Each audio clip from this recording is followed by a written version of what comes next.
అస్సలాముఅలైకుం. Hi, hello, నమస్తే.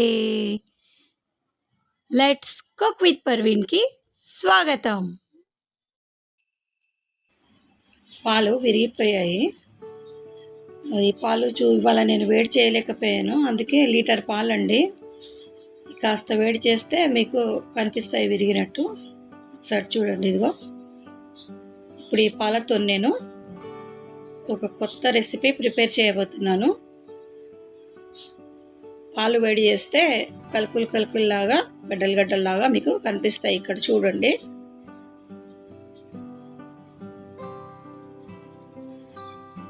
ఏం చేయాలి అని ఆలోచించానండి. ఇలా యూనిక్గా కొత్త రెసిపీ మీ అందరి కోసం నేను ప్రిపేర్ చేస్తున్నాను. చూడండి, ఇలా ఈ పాలల్లో ఉండే నీళ్లు నేను తీయలేదు, అలానే వేడి చేశాను. ఒక 1/2 టీ స్పూన్ వరకు యాలకుల పౌడర్ యాడ్ చేశాను. ఆ పాలల్లో ఉన్న నీళ్ళన్నీ దగ్గరకు అయిపోయేంత వరకు అలా కలుపుతూనే ఉన్నాను. ఇదిగో ఇలా కలిపాక ఇలా కాస్త దగ్గర అయ్యింది. ఇప్పుడు ఇందులో 3 టేబుల్ స్పూన్లు పంచదార యాడ్ చేశాను. ఇది కరిగేంత వరకు కాసేపు అలా తిప్పుతూనే ఉండండి. అంటుకోకుండా అలా తిప్పేసేయండి, మాడుతుంది. అలా కాస్త అనేస్తూ మెత్తగా స్పాచులతో చక్కెర అంతా కరిగేంత వరకు ఇలా తిప్పాను. సైడ్ నుంచి నెయ్యి వస్తుందండి. ఆ నెయ్యి మనం ఈ ఫిల్లింగ్ చేసేటప్పుడు ఎక్కడ బయటకు వచ్చేస్తుందో అని ఇక్కడ 2.5 టేబుల్ స్పూన్ల వరకు నేను ఇక్కడ కొబ్బరి పొడిని యాడ్ చేశాను. ఇవన్నీ తీసి నెయ్యి పడతాం కదండి.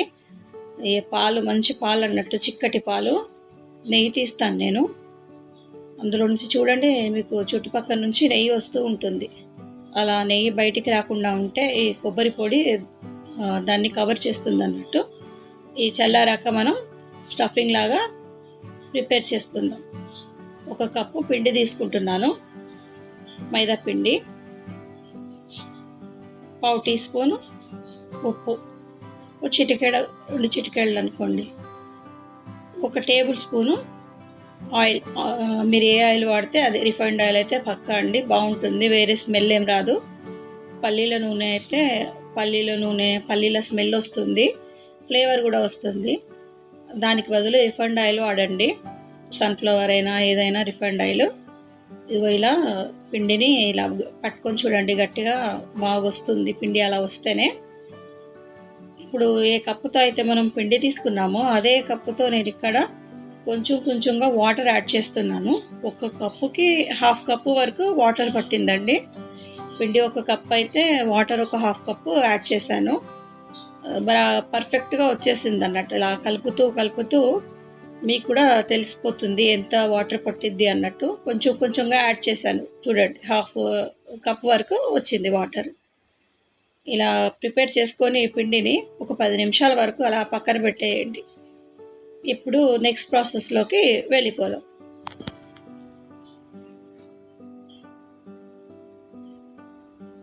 పది నిమిషాల తర్వాత ఈ పిండిని చిన్న మనం రసగుల్లాలు ప్రిపేర్ చేసుకుంటాం కదా, ఆ సైజులో చిన్నగా ఉండలు ప్రిపేర్ చేసుకోండి. ఇప్పుడు మనం చేసుకోబోయేది స్వీట్ కచోరీ టైప్ లాంటిది అన్నట్టు. మీరు కరియలు అని అంటారు, ఆ కరియలు టైపు. దానికి చిన్న మాల్స్ లాగా అయితేనే చిన్న సైజులో వస్తుందండి కరియా. ఇదిగో ఇలా మనం గులాబ్ జామున్ ప్రిపేర్ చేసేటప్పుడు ఎలా అయితే సైజు చూసి చిన్నగా తీసుకుంటామో అలా ఆ సైజులో ఇగో ఇలా ప్రిపేర్ చేసి అన్నీ అలా ప్రిపేర్ చేసి పెట్టుకోండి.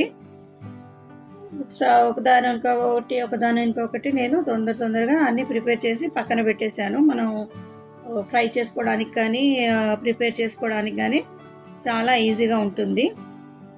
చాలా బాగా కుదిరిందండి. మీరందరూ తప్పకుండా ట్రై చేయాలి. మీకు ఎలా కుదిరిందో నాకు కామెంట్ సెక్షన్లో చెప్పండి. విరిగిన పాలు అస్సలు పడేయకండి. ఇలానే మీరు స్వీట్ ప్రిపేర్ చేసుకొని తప్పకుండా ట్రై చేయండి.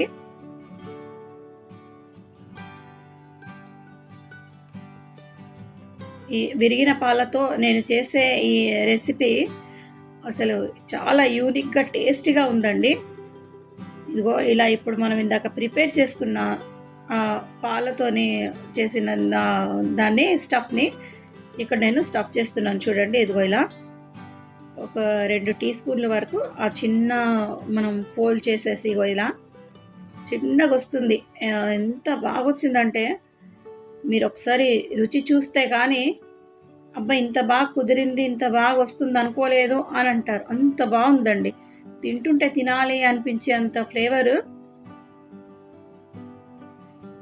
చూడ్డానికి కూడా చాలా ముద్దుగా చిన్నగా వండినాక అసలు పిల్లలైతే ఎంత ఇష్టంగా తిన్నారు. మా మనవాడైతే 2-3 తినేసాడండి. అసలు అంత బాగున్నాయి. ఎందుకంటే హెల్దీ కూడా, పాలు ప్లస్ మనం ఇంట్లోనే నీట్గా ప్రిపేర్ చేస్తున్నాము. ఎంత బాగా కుదిరిందంటే అంత బాగా కుదిరింది. మనం పడేయకుండా ఇలా ఇంట్లో స్వీట్ ప్రిపేర్ చేసుకోవచ్చండి. చూడండి ఎంత బాగా వచ్చిందో. నేను మీకు చూపిస్తాను ఎంత సైజు అనేది. ఇదిగో చూడండి 4 ఇంచుల వరకు వచ్చింది. ఇలానే అన్నీ 4 ఇంచుల వరకు మనం ప్రిపేర్ చేసుకున్న ఉండలతో పట్టి పూరి సైజు ఉంటుంది. ఇదిగో చూసారా, ఇగో ఈ సైజు కరియాల సైజు లాగా ఇప్పుడు మనం ఫ్రై చేసుకుందాం. మీకు ఇదే షేప్ కాకుండా వేరే ఏదైనా షేప్గా ప్రిపేర్ చేసుకోవచ్చండి.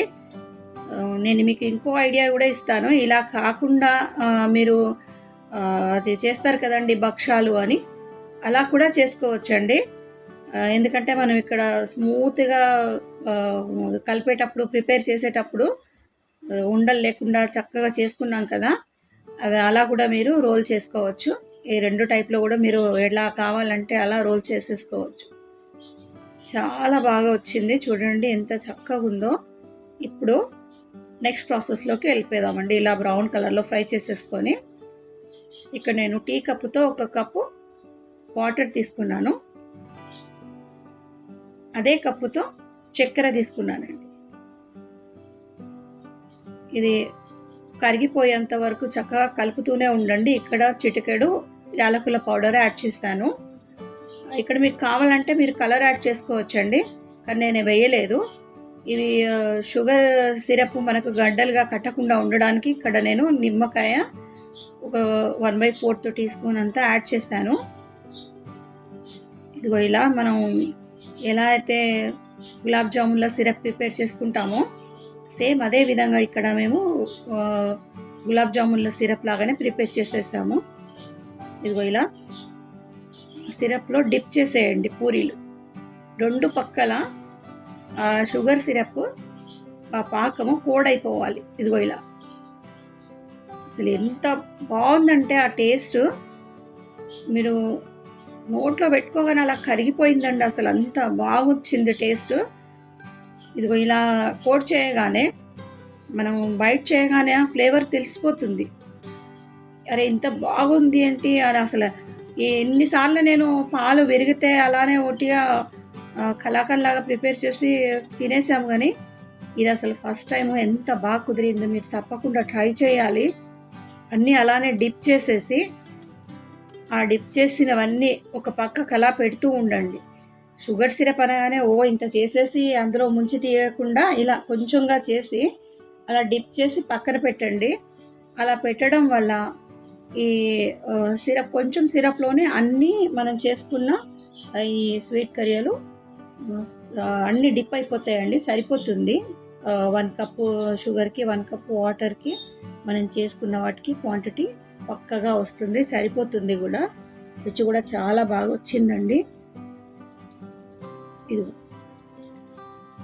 ఫస్ట్ అయితే గట్టిగా ఒక లైక్ కొట్టేసేయండి. కొత్త వారైతే మర్చిపోకుండా నా ఛానల్ సబ్స్క్రైబ్ చేయండి, బెల్ ఐకాన్ హిట్ చేయండి ఆల్ అని.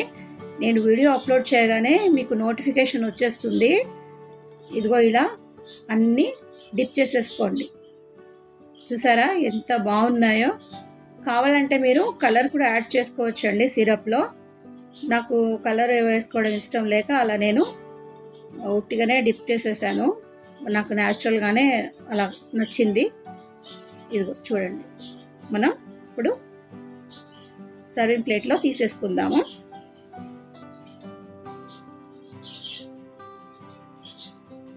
నేను చేసిన ఈ విరిగిపోయిన పాలతో కొత్త రెసిపీ కనుక మీకు స్వీట్ రెసిపీ కనుక మీకు నచ్చినట్టయితే లైక్ చేయండి, షేర్ చేయండి, కామెంట్ చేయండి, సబ్స్క్రైబ్ చేయండి.